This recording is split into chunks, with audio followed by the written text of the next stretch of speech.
Halo, selamat pagi Indonesia, selamat pagi Heart Listeners, apa kabar Anda? Kesempatan kali ini tentunya semua happy, penuh sukacita dan siap memulai segala aktivitas Anda. Kembali Heartline Coffee Morning live dari Max Coffee, Benton Junction, Lipo Village, Tangerang. Hadir menemani Anda selama 2 jam ke depan. Saya Ria dan juga rekan saya Bung Jose Marwan. Halo Bung Jose. Pagi Ria. Selamat pagi. Pagi.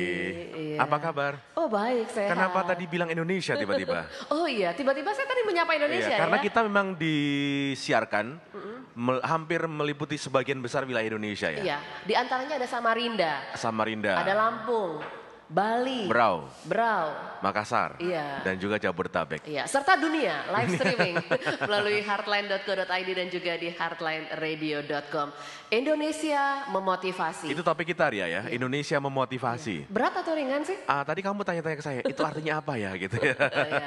Sudah ada pakarnya Oke. gitu. Jadi jangan tanya ke saya. Oh iya, salah berarti Kalau ya. jadi host tuh enaknya gitu, nggak tahu tanya aja ke Tanya narasumbernya aja. kan gitu. Iya, ya. benar. Oke, kita kenalin narasumber kita ya yang sudah hadir juga di Max Coffee, Heart Listener ya. Untuk Anda juga yang sedang merelay kita di seluruh Indonesia, ada Gus Reza M. Syarif. Gus Reza, ini sudah hadir di Max Coffee juga. Tadi saya pikir penyanyi gitu ya, Iya, penyanyi saya pikir, jazz gitu. benar. Model-modelnya Tompi ya. Oke, saudaraan ya. Jadi beliau inilah the most influential and inspiring motivator ya. Motivator sejuta umat gitulah istilahnya gitu ya. Pagi Gus, apa Pagi, kabar? Gus. Pagi Bang Yos dan Ya, Ria. Mbak Ria. Oke. Ya, luar biasa. Beliau ini juga founder dari Maha Linguistic Program, kemudian juga Presiden IMAS dan CEO PT Republik Motivasi Indonesia. Banyak ya. Nah, ini soal Republik Motivasi Indonesia. Bapak mau buat negara baru? Jangan sampai selip ngomongnya, M-nya jangan dicabut. Oh, gitu. Saya nggak enak Bang Pak Jokowi. Oh, Presiden Republik, M-nya dicabut kan Republik Indonesia Pak. oh gitu. Iya, jadi harus Motivasi. RFI, ada motivasinya. Ada motivasinya. Oke. Jadi saya partnernya Pak Jokowi, tapi beda negara Pak. Beda dengar. Oke, juga ada Pak Tanto Suryoto. Pak Tanto, selamat pagi, Pagi, Pak Pak Tanto. Tanto. Beliau, Iya, pagi. beliau inilah most innovative digital business contributor 2016 ya. Oke, dan beliau juga digital expert di bidang digital ya, sangat pakar sekali. Lalu juga founder dari Gerakan Indonesia Memotivasi ya. Lalu juga komisaris utama Mobi dan juga public speaker, wow banyak sekali. Lalu juga ada Pak Joko Kurniawan, Iya. senior business consultant. Pak Joko, selamat pagi. Selamat pagi Bang Yusuf, Pagi, selamat Pak pagi Joko. Ria, selamat pagi listener. Ya. Kita mulai dari Gus dulu deh. Gus, Indonesia Memotivasi ini apa sih goalsnya sebenarnya? Iya, saya sedikit aja, Pak, sedikit background ya. Ya. Jadi itu sebenarnya berawal dari LinkedIn. Kami saling menginvite, kemudian akhirnya kita coba bikin satu grup WhatsApp. Awalnya itu namanya IMC, Indonesian Motivator Club. Saya bilang kalau klub ini kayaknya nggak serius, klub-klub kayak olahraga itu kurang serius. Gimana sih kalau kita bisa bikin lebih serius? Akhirnya kita kopdar yang pertama, terbentuklah namanya IMAS, International Motivator Association of Indonesia. Iya. Ya. Jadi motivator Indonesia bercita rasa internasional. Kemudian kopdar yang kedua lebih spesifik dan akhirnya di kopdar yang ketiga kita langsung raker, terbentuklah IMAS seluruh Indonesia, 22 chapter sampai hari ini dan 6 negara. Nah, kenapa ini diangkat? Saya bersama Pak Tanto, ada lagi Bu Nur yang belum hadir. Karena saya memandang Indonesia ini dari segala sudut itu excellent. Excellent. Nggak usah dibahas lagi deh, kayaknya masalah SDM-nya, masalah sumber SDA. daya alamnya, budayanya, bahasanya, ini luar biasa. Ya. Tapi Semua dari Merauke sampai Sabang ya. Tapi kalau kita boleh analogikan dalam kedokteran, kita ini potensinya luar biasa, tapi impoten. Oh. Dalam ilmu seksologi, Lumpuh. ya, Berarti ada yang lumpuh ya. ada yang dalam lumpuh. ilmu seksologi, katanya Pagi-pagi ya. ya katanya Dokter Boyke, Masih pagi loh Pak. kenal dong Dokter Boyke, katanya dia, Ya. saya diskusi sama dia. Gus, yang namanya impotensi itu bukan berarti nggak punya organ vital, mohon maaf. Iya. Tetapi tidak berfungsi secara maksimal. Oh, Artinya nih organnya sudah oke, kok Lengkap. lemes gitu ya.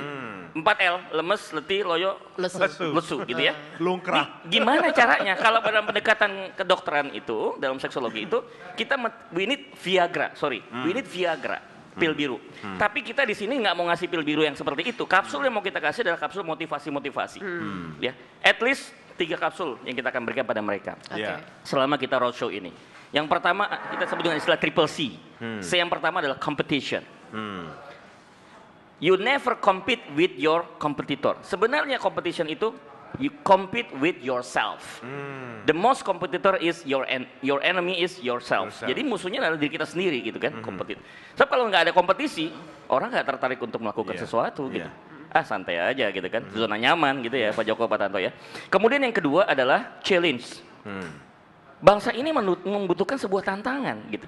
Menurut ilmunya ada kita punya namanya hormon adrenalin, betul nggak? Iya.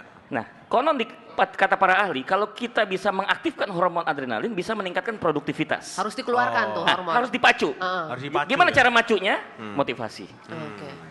Makanya nanti ada istilah manajemen kepepetisme. Kepepetisme. Ya orang kalau dalam kondisi kepepet, Lebih kekuatan produktif, raksasanya akan ya. muncul dengan Keluar, sendirinya. iya. Oke. Kemudian yang ketiga adalah change. Nggak ada pilihan. Saya lihat hampir semua pemilihan kepala negara, pemilihan kepala daerah, rata-rata isu yang sangat seksi apa? Change. Perubahan. Iya. Obama 2 kali jadi presiden Amerika, Gara-gara isunya change. Termasuk Pak Jokowi jadi presiden Perubahan Indonesia, juga. isunya adalah perubahan. Jadi memang perubahan ini seksi banget. Nah itu yang kita coba angkat kepada masyarakat. Yuk kita berubah, yuk kita saling berkompetisi, yuk kita saling memberikan tantangan dalam diri kita. Itu intinya. Iya. Oke. Tapi hebat loh, baru 2 kali kopdar yang ketiga langsung jadi tuh. Iya. Ada Ada yang ART. tahu nggak jadi apa-apa soalnya. Iya, makanya jangan kelamaan Capek. ketemu ya, Iya, Pak. Jangan capek. ketemu terus Capek. Iya. Kita bukan Action. hangout aja. Action jadi ya. That's right. Dan saya kopdar dengan Pak Agus Reza 2 kali langsung jadi sesuatu yang besar buat Waduh. Indonesia. nih, ya. Apa itu Pak Tanto? Di berikutnya nanti. Oh iya. Dipirit-pirit dulu. Kan public speaker. Udah kita yuk pulang. Enggak, pertanyaan saya boleh ikut enggak nih? Oke, Pak Tanto nih soal Indonesia memotivasi. Kenapa Anda tertarik juga untuk bergabung, Iya. Pak? Dalam gerakan ini. Oke, sebenarnya menyambung apa yang Gus sudah lakukan. Sebenarnya saya tahu Indonesia memotivasi itu pun sebenarnya dari Gus Reza melalui media sosial. Bahwa sebenarnya udah digaungkan dari 2015 di Depok ya Gus ya. Iya. Desember itu di Depok. Kemudian saya melihat bahwa benar bahwa apa yang Gus bilang bahwa Indonesia ini dalam keadaan butuh pil. Bukan pil biru tadi ya. Jadi karena saya kan pegiat di digital platform, saya juga dekat dengan banyak pegiat-pegiat UMKM. Jadi yang saya lihat bahwa siapa sih yang sekarang sangat butuh untuk dibesarkan sesuai dengan arahan Pak Jokowi kan sebenarnya UMKM ini adalah tulang punggung ekonomi kita. Iya.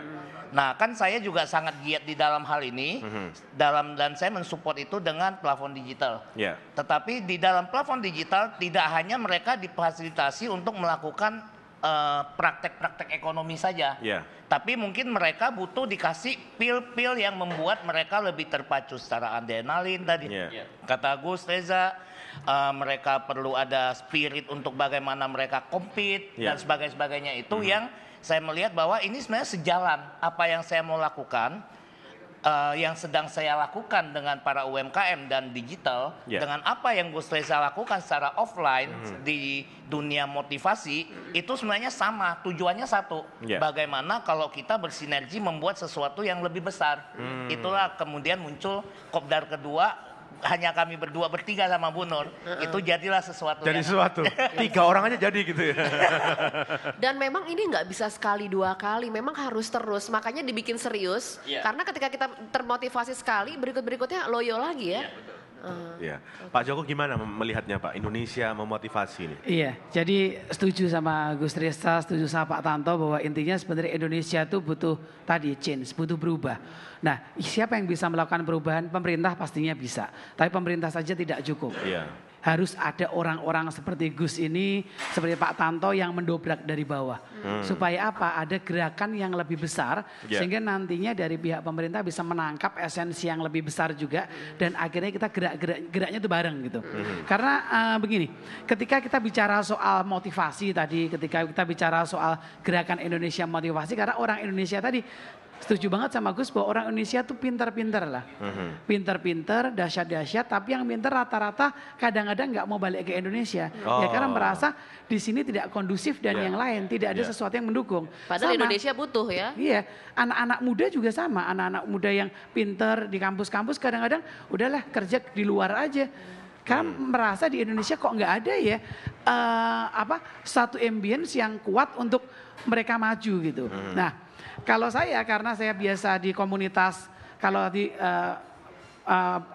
Gus Reza di komunitas memotivasi orang, kalau saya lebih di komunitas franchise, itu saya lihat pengusaha franchise di Indonesia, kita belum bilang franchise lah, pengusaha kecil di Indonesia UMKM itu banyak banget.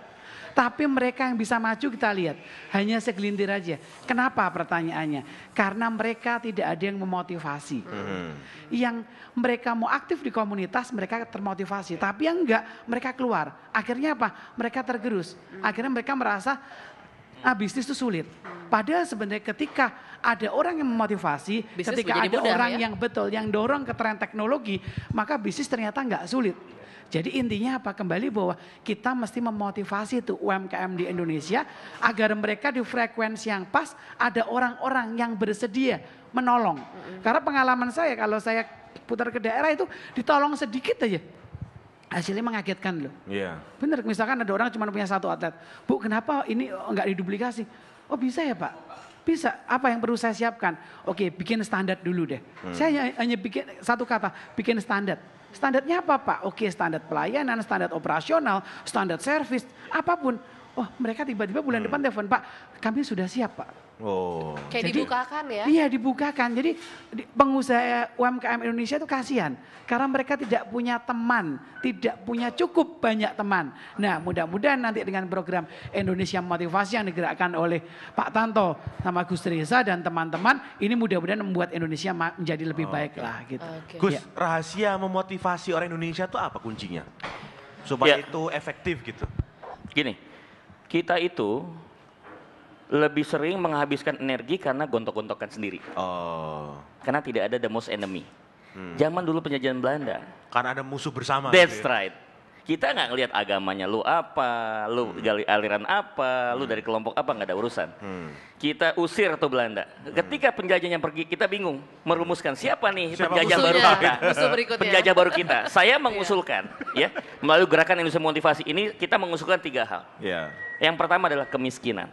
Nggak boleh ada lagi orang miskin di Indonesia. Apalagi yang sampaikan Pak Joko tadi itu jelas sekali.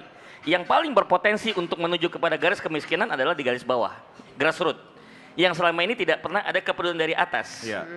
Kami sebagai motivator, kalau kami hanya ada di panggung yang dibayar mahal, diundang perusahaan-perusahaan, bahkan tidak hanya rupiah, kadang kami dibayar dolar, terus kami tidak peduli terhadap yang UMKM.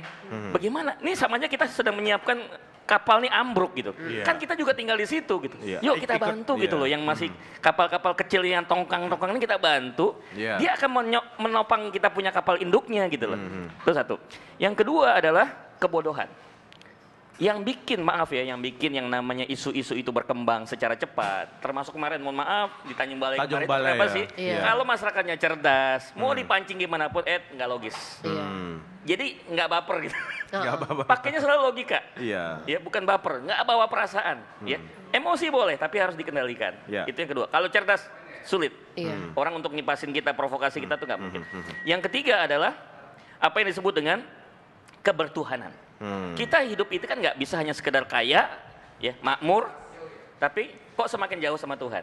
Tergantung perspektif masing-masing agama menurut saya. Intinya adalah gimana caranya kita juga melibatkan Tuhan dalam bisnis kita, dalam pekerjaan kita, dalam rumah tangga kita. Always there. Kalau itu yang terjadi, saya punya kesimpulan, nothing is impossible, everything is possible if you believe in God. Nggak ada yang mustahil di muka bumi, segala satu sangat mungkin kalau kita yakin kepada Tuhan. Dahsyat ya, luar biasa loh. Gus ini ya. Kita akan break dulu ya. Nanti kita lanjutkan dan tentunya Harlester sudah termotivasi. Sudah termotivasi dan harus terus terbakar gitu ya. Oke, baik Harlester, kita masih akan terus bersama langsung dari Max Coffee Bentong Junction, Lipo Village, Tangerang.